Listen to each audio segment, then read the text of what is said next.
Hi, I'm Dr. Paul Davidson. I'm a bariatric psychologist from Brigham and Women's Hospital and Harvard Medical School, and I'm here to answer your questions about weight loss.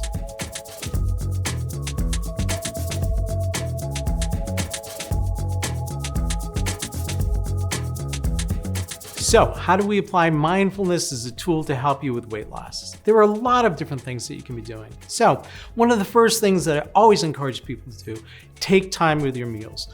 A really mindful meal generally takes 30 to 45 minutes to eat. Now, in many parts of the world, people routinely take their time, oftentimes up to an hour or more to have a meal.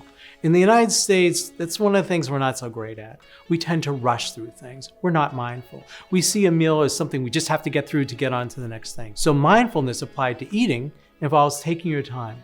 We don't want you eating in front of a TV or at a computer or while you're sitting with your phone.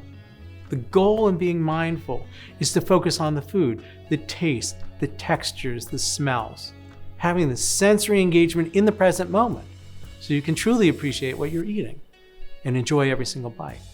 And speaking of bites, mindful eating often involves chewing a great deal, and we encourage you to chew your food at least 40 times per bite, which seems like an awful lot. But there are a number of studies that tell us that if you really focus and enjoy the food and chew thoroughly, you are much more likely to lose weight, in part because that changes your hormones. It reduces the hormones that tell you you're hungry, and it increases the hormones that tell you you've had enough to eat. So that's a really good mindful strategy. Also, a good mindful strategy is pausing between bites. Oftentimes, I encourage people to wait about 15 seconds from the time they finish swallowing until they take another bite, and really just luxuriate in the moment.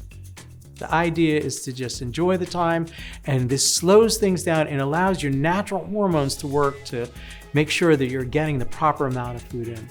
When we think about other mindful strategies with eating, we encourage eating at a table, not in bed, not on a couch, a place that is reserved just for eating. And don't serve the food from the table. The goal would be to keep the food away from the table, put your plate and have the plate down at the table so that you're not actually taking a look at large pots of food while you're eating, because that will distract you and will encourage you to eat more. Another interesting strategy is to eat off a smaller plate, because when we look at the food, oftentimes we'll see if this plate is small and it's relatively filled, we feel like that's a lot of food. So in my house, a lot of times we eat off the salad plates now instead of the large dinner plates. If you eat off a large plate, and you have the same amount of food, it won't feel like you're having enough, so you're going to want more. A mindful way to engage in getting food would be to shop around the perimeter of the store. You've probably heard this before. Most of the healthier foods, the fresh vegetables, the fruits, the meats, the fish, the cheeses, the milk and so on, you're gonna find around the outside of the store.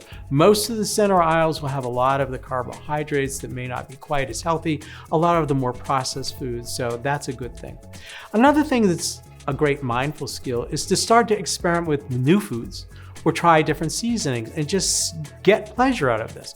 A lot of times when people travel, one of the things that they really enjoy is trying new types of cuisine. You can do the same thing in your own home by trying these and just seeing which ones you like, because a lot of times when people are losing weight, they feel like their diet may be very restricted. Seasonings generally have no calories, and so we encourage you to try different flavorings and so on. Another way in general to be mindful is to practice deep breathing or other meditative approaches. Simplest way to do this, if you're doing this well, it will help keep you in the moment. Again, it calms down the stress hormones that would get you to think of eating in a more emotional way. The easiest way to demonstrate, I have one hand on my chest and I put one hand on my stomach. And the goal, most people when they breathe like that. The hands go up and down. In order to practice deep breathing, watch what happens.